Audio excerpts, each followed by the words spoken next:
Hello' হাই নমস্কাৰ। আজি live অহাৰ বিশেষ এটি কাৰণত মই এই ভিডিঅ'টো বনালৈ লাইভটো আহিছোঁ। কিছুমান তথ্য দিব লগা আছিলে, যিবোৰ তথ্য হয়তো আপোনালোকে নাজানে। কিমান দূৰ মই আপোনালোকক বুজাব পাৰোঁ বা কিমান দূৰ মই বুজাবৰ কাৰণে সক্ষম হয় মই নাজানো, তথাপি চেষ্টা কৰিম। আৰু এই লাইভটো যোনে চাই তেওঁলোকে এই ভিডিঅ'টো পাৰালৈকে যিমানলৈকে পাৰে শেষ কৰি চাবৰ কাৰণে চেষ্টা কৰিব, যিহেতু আমাৰ জীৱনৰ কথা আছে। আমি সচৰাচৰ অসমখন যথেষ্ট পিছপৰাৰ অন্যতম কাৰণ হৈছে আমাৰ অভিভাৱকসকল।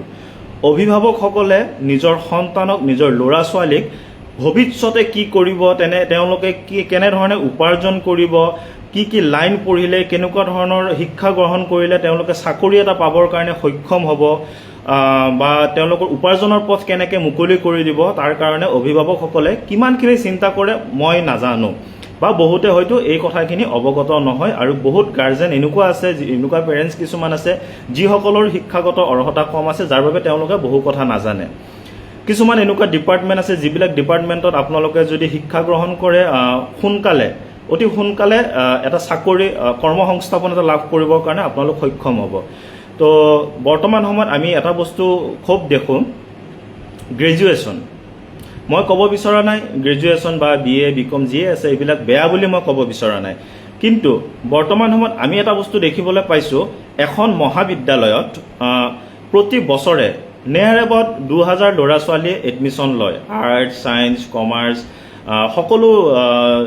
সকলোৱে মিলি নেয়াৰ এবাউট 2000 ষ্টুডেণ্টে এডমিশ্যন লয় এখন কলেজত, মহাবিদ্যালয়ত, য'ত প্ৰতি বছৰে 2000 ল'ৰা ছোৱালী পাছ আউটো হয়। কিন্তু সেই 2000 ল'ৰা ছোৱালীয়ে চাকৰি কৰিবৰ কাৰণে সক্ষম হয় জানো? হয়, 2000 ল'ৰা ছোৱালীয়ে চাকৰি পায় জানো? আমি এটা বস্তু জানিব লাগিব, যেনে এষাৰ কথা আছে, এপাচি শাকত এটা জালুক। তো চৰকাৰী চাকৰিৰ সংখ্যা তেনে। এখন মহাবিদ্যালয়ৰ পৰা যেতিয়া 2000 ল'ৰা ছোৱালী পাছ আউট হয়, তাৰে এজন বা দুজনে চৰকাৰী চাকৰি পাবৰ কাৰণে সক্ষম হয়। যিসকলৰ পাৰ্চেণ্টেজ ভাল থাকে, বেছি ব্ৰিলিয়েণ্ট, পঢ়া শুনাত ভাল, তেওঁলোকে এটা চাকৰি পাবৰ কাৰণে সক্ষম হয় আৰু তেওঁলোকে চাকৰি পায়ো। কিন্তু মই এটা কথা ক'ব বিচাৰিছোঁ, যিজন ল'ৰাই বা যিজন ছোৱালীয়ে 50% মেট্ৰিক বা হায়াৰ ছেকেণ্ডাৰীত 50-60% পাই পাছ কৰিছে, তাৰপিছত গ্ৰেজুৱেশ্যনত এডমিশ্যন লৈছে, সেই ল'ৰাজনে বা সেই ছোৱালীজনীয়ে চৰকাৰী চাকৰি পাবৰ কাৰণে সক্ষম হ'ব জানো? কোনোবাই আপোনালোকক গেৰাণ্টি দিব জানো গ্ৰেজুৱেশ্যন কমপ্লিট কৰাৰ পিছত আপুনি চাকৰি পাবৰ কাৰণে সক্ষম হ'ব? কোনোবাই আপোনাক গেৰাণ্টি দিব জানো আপুনি ঘৰ এখন চলাবৰ কাৰণে আপুনি স্বাৱলম্বী হ'ব পাৰিব? কোনোৱে গেৰাণ্টি দিব নোৱাৰে।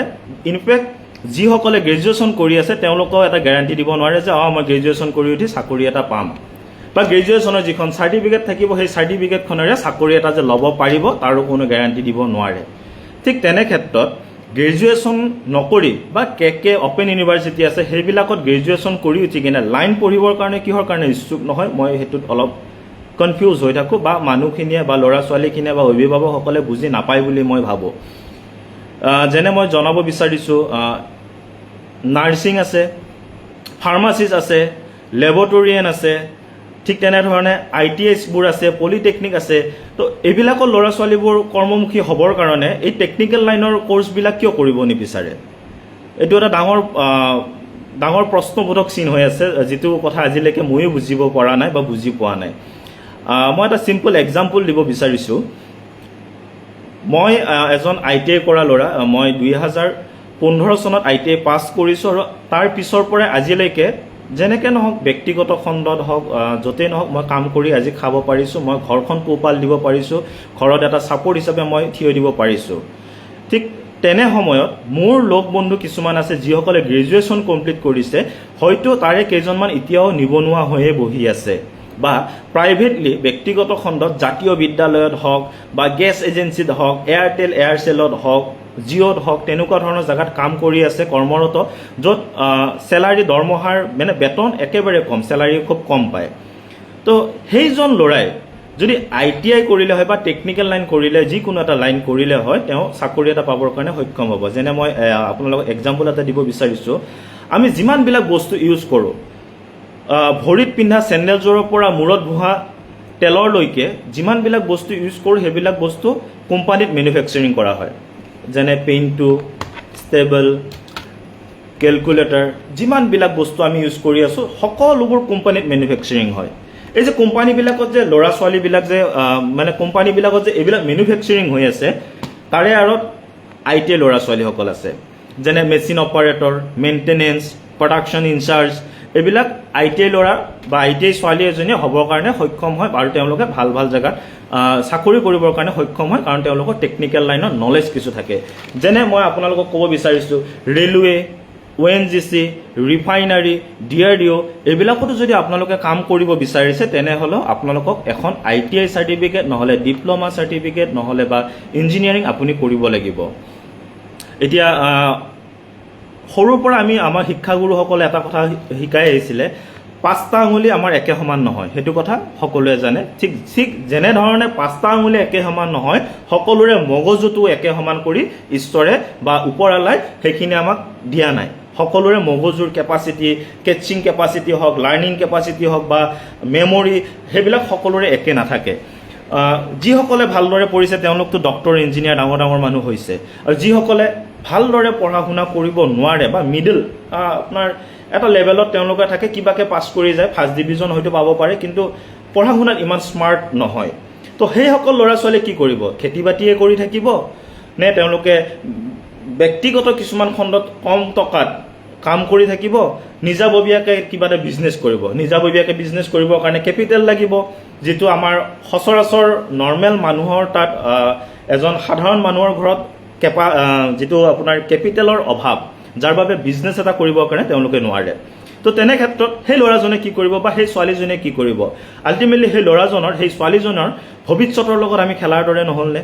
যিসকল অভিভাৱক আছে, যিসকল এখন গাঁৱৰ হওক, যিসকল ডাঙৰ ডাঙৰ জ্যেষ্ঠ মানুহ আছে, তেওঁলোকৰো এইটো দায়িত্ব নহয়নে যে ল'ৰা ছোৱালীখিনিক আমি কৰ্মমুখী কৰিবৰ কাৰণে কেনেধৰণে তেওঁলোকক আমি আগবঢ়াই নিব লাগিব, কেনেকুৱা কেনেকুৱা ছেক্টৰ আছে, কি কি ক্ষেত্ৰত তেওঁলোকে যদি পঢ়ে বা শিক্ষা গ্ৰহণ কৰে অতি সোনকালে চাকৰি এটা পাবৰ কাৰণে সক্ষম হ'ব, সেইখিনি জনোৱাৰ কৰ্তব্য, সেইখিনি জনোৱাৰ দায়িত্ব বাকী নিজৰ মা দেউতাৰ বাহিৰেও বাকীসকলৰ এইখিনি আছে।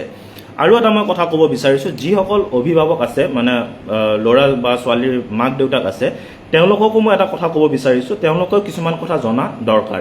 বৰ্তমান সময়ত ইমান এডভান্স হৈ গৈছে, আপুনি ফেচবুক চাই, আপুনি ইউটিউব চাই, আপুনি ইনষ্টাগ্ৰাম ইউজ কৰে, তো তেনে ক্ষেত্ৰত ইউটিউবত ভাল কেইটামান ভিডিঅ' চোৱাত কি আপত্তি আছে?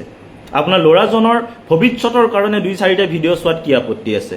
আপুনি চাওক, আপুনি চাৰ্চ কৰক, আপুনি ইউটিউবত চাৰ্চ কৰক, গুগলত চাৰ্চ কৰক, ইমান এডভান্স টেকন'লজি আহিছে, তো সেইবিলাকত আপোনালোকে চাওক, চাইলে নিশ্চয় গম পাব যে কেনেকুৱা ছেক্টৰত মোৰ ল'ৰাজনক পঠালে, মোৰ ল'ৰাজনক পঢ়ালে, মোৰ ল'ৰাজনক যদি মই সেইখিনি, মোৰ ছোৱালীজনীক যদি এই কোৰ্চটো মই এডমিশ্যন দিয়াওঁ, তাৰপিছত এইখিনি বেনিফিট হ'ব নে নহ'ব, নে সেই যিটো পঢ়িব সেইটোত কিমানখিনি কম্পিটিশ্যন চলি আছে। যেনে গ্ৰেজুৱেশ্যনৰ কথা মই বাৰে বাৰে এক্সাম্পল দিব বিচাৰিছোঁ।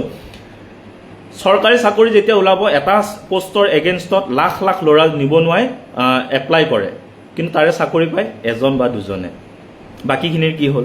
এনেই এপ্লাই কৰিলে, কিন্তু তাতে অলৰেডি সেই ৰেচখনত, সেই কম্পিটিশ্যনটোত বহুত ল'ৰা ছোৱালী দৌৰিয়ে আছে, কিন্তু ছাকচেছ হ'ব পৰা নাই। কিহৰ কাৰণে পৰা নাই? তাতে ফাৰ্ষ্ট, ছেকেণ্ড, থাৰ্ড এটা কম্পিটিশ্যনতো হায়েষ্ট 3টা পোষ্ট থাকিব, তো বাকীখিনি লাষ্ট হ'ব।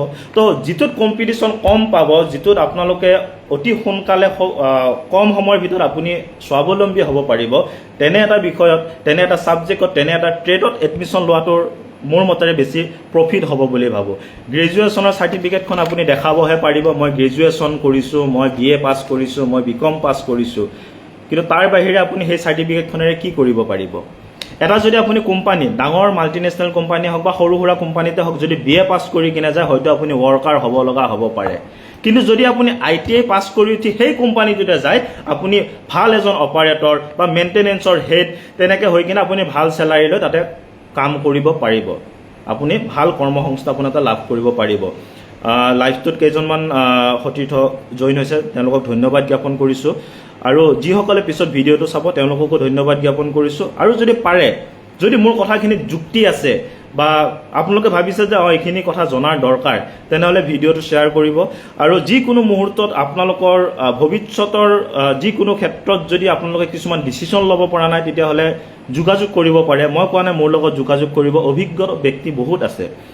আমাৰ অসমত টেলেণ্টৰ অভাৱ নাই, সেই টেলেণ্টখিনি উলিয়াওক, দেখাওক, বিভিন্ন লাইন আছে, বাৰে বাৰে কৈছোঁ, মেডিকেল লাইন আছে, ফাৰ্মাচিষ্ট, লেবৰেটৰিয়ান, ITI, এক্টিং লাইন আছে, ডান্সৰ আছে, স্পৰ্টছ লাইন আছে। তো সকলোতে আমি যাব লাগিব। আমি যদি অকল ডিগ্ৰীত মাথা মাৰি থাকোঁ, আমাৰ ভৱিষ্যত অন্ধকাৰ। সকলোৱে ডিগ্ৰী কৰি চাকৰি কেতিয়াও আমি পাবৰ কাৰণে সক্ষম নহওঁ।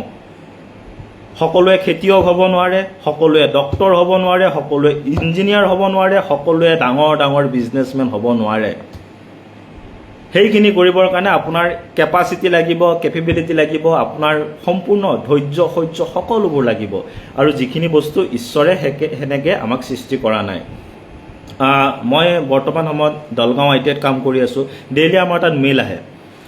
কোনোবা দিনা যদি MRFৰ পৰা আহিছে, কোনোবা দিনা জ্যোতি লেবৰেটৰীৰ পৰা আহিছে, কোনোবা দিনা কালাৰ্ছৰ পৰা আহিছে, বিভিন্ন কোম্পানীৰ পৰা আমাৰ তাত মেইল আহে যে আমাক মেন পাৱাৰ লাগে, ITI পাছ কৰা ল'ৰা লাগে, টেকনিকেল লাইনৰ ল'ৰা লাগে, তেওঁলোকক আমি চাকৰি দিব পাৰিম। বা চাকৰিৰ কাৰণে ল'ৰা বিচাৰি কিনে আমাৰ তাত ডেইলি মেইল আহে। কিন্তু আমি ল'ৰা দিবৰ কাৰণে সক্ষম নহওঁ, আমি ল'ৰা দিব নোৱাৰোঁ বা তেওঁলোকক মেন পাৱাৰ প্ৰভাইড কৰিব নোৱাৰোঁ। কিহৰ কাৰণে নোৱাৰোঁ? সংখ্যাই কম। দৰং ডিষ্ট্ৰিক্টত যিমানকেইখন ITI আছে, গোটেইখিনিত যদি আমি কাউণ্ট কৰোঁ, তেতিয়া চাগে 300 মান ষ্টুডেণ্টে ITI কৰি আছে বৰ্তমান সময়ত। কিন্তু গ্ৰেজুৱেশ্যন কৰি আছে দৰং ডিষ্ট্ৰিক্টত যদি আমি টোটেল হিচাপ কৰোঁ, Mangaldai college, Kharupetia college, Deendayal college, যিমানবিলাক কলেজ আছে যদি আমি হিচাপ কৰোঁ, নেয়াৰে বা 10,000 ল'ৰা ছোৱালীয়ে দৰং ডিষ্ট্ৰিক্টত ডিগ্ৰী কৰি আছে বৰ্তমান সময়ত। চৰকাৰে কি সেই 10,000ক চাকৰি দিব পাৰিব? ইমানখিনি চাকৰিটো আমাৰ অসমততো নাই। অসমত নহয়, গোটেই বিশ্বতো যদি আপুনি চৰকাৰী চাকৰি চাই, ইমান চাকৰি নাপাব। কিন্তু মই ফাৰ্ষ্টতে এষাৰ কথা কৈছিলোঁ, মূৰত ঘঁহা চুলিৰ পৰা ভৰিত পিন্ধা চেণ্ডেললৈকে চব কোম্পানীত মেনুফেকচাৰিং হয়, আৰু সেই কোম্পানীত বহুত মেন পাৱাৰৰ প্ৰয়োজন। সকলোবোৰ কোম্পানীত। আৰু সকলো এনেকুৱা নহয় যে এটাই কোম্পানী, সকলোবোৰ বেলেগ বেলেগ কোম্পানী, হাজাৰ হাজাৰ কোম্পানী আছে, য'ত বৰ্তমান সময়তো বহুত বিভিন্ন ধৰণৰ ছেক্টৰ বিভিন্ন ল'ৰা লৈ আছে। তো আপোনালোকে অলপ সজাগ হওক, বস্তুখিনি জানি লওক, বুজি লওক, কেনেকৈ কি কৰিলে ভাল হ'ব। এনেই এটা আৰু এষাৰ কথা আছে, আদাক দেখি উঠিল গা কেঁতুৰে বোলে মোকো খা, সেইটো কথাও আপোনালোকে জানে। তো বেলেগক দেখি গ্ৰেজুৱেশ্যন কৰি কি লাভ আছে, বেলেগক দেখি কমাৰ্চ পঢ়ি কি লাভ আছে, বেলেগক দেখি ছায়েন্স পঢ়ি কি লাভ আছে, যদি আপোনাৰ মগজুত সেইখিনি ঢুকি নাপায়, যদি আপোনাৰ মগজুৱে সেইখিনি কৰাটো নিবিচাৰে, তেনে ক্ষেত্ৰত এনেই গ্ৰেজুৱেশ্যন কৰি লাভ নাই বুলি মই ভাবোঁ। হয়তো এই ভিডিঅ'টো যদি বেছি শ্বেয়াৰ হৈ যায়, বেছি মানুহে পাই যায়, ক'ব পাৰে গ্ৰেজুৱেশ্যন কৰাটো ভাল, অমুক তমুক আপুনি ক'লে হ'বনে, তেনেকুৱা ধৰণৰ প্ৰশ্ন আহিব পাৰে। কিন্তু মোক এটা কথা কওক, গ্ৰেজুৱেশ্যন কৰি উঠি কেইজনে চাকৰি পাইছে?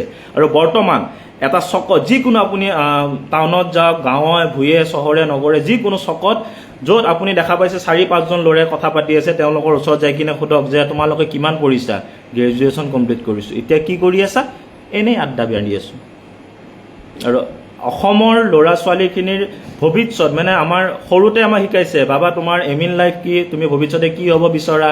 চবেই আমি কৈছিলোঁ, জাষ্ট বেলেগে কোৱা দেখিহে আমি কৈছিলোঁ, মই মাষ্টৰ হ'ম, মই ডক্তৰ হ'ম, মই ইঞ্জিনিয়াৰ হ'ম, মই পুলিচ হ'ম, মই অমুক হ'ম তমুক হ'ম, বেলেগক দেখিহে আমি কৈছিলোঁ। আমাৰ কিন্তু নিজৰ ব্ৰেইনত আমি সেইখিনি ছেট কৰি লোৱা নাছিলোঁ যে মই অমুকেই হ'ম, মই ডক্তৰেই হ'ম, মই ইঞ্জিনিয়াৰেই হ'ম। যদি আমি হ'লো হয় বা সেনেকুৱা যদি চেষ্টা কৰিলোঁ হয়, চাগে আমাৰ তাত এতিয়া নিবনুৱাৰ সংখ্যা কম হৈ থাকিল হয়। আৰু বৰ বেছি দীঘলীয়া নকৰোঁ ভিডিঅ'টো, যিসকলে চাইছে তেওঁলোকক পুনৰবাৰ অশেষ ধন্যবাদ জ্ঞাপন কৰিছোঁ। আৰু শেষত এটাই কথা ক'ব বিচাৰিছোঁ, যদি মোৰ কথাখিনিত যুক্তি বিচাৰি পাইছে, তেতিয়াহ'লে ভিডিঅ'টো শ্বেয়াৰ কৰিব। আৰু নতুন আপকামিং জেনেৰেশ্যন, যিখিনি ল'ৰা ছোৱালীয়ে বৰ্তমান হায়াৰ ছেকেণ্ডাৰী মেট্ৰিক পাছ কৰিছে, গ্ৰেজুৱেশ্যন কমপ্লিট কৰিছে, তেওঁলোকে এই ভিডিঅ'টো পোৱাটো দৰকাৰী বুলি ভাবোঁ। কাৰণ তেওঁলোকৰ ভৱিষ্যতৰ কথা আছে। তেওঁলোকৰ ভৱিষ্যত যাতে অন্ধকাৰ নহয়, এটা কৰ্ম সংস্থাপন বিচাৰি যাতে তেওঁলোকে হাবাথুৰি নাখায়, যাৰ বাবে মই ভিডিঅ'টো বনালোঁ। ভিডিঅ'টোত জইন হোৱা সকলোকে পুনৰবাৰ ধন্যবাদ জ্ঞাপন কৰিছোঁ। আৰু আগন্তুক দিনতো এনেকুৱা নতুন যদি কিবা আইডিয়া মই মোৰ ফালৰ পৰা পাওঁ, মই লাইভৰ যোগেৰে আপোনালোকক জনাম। ধন্যবাদ। জয় আই অসম।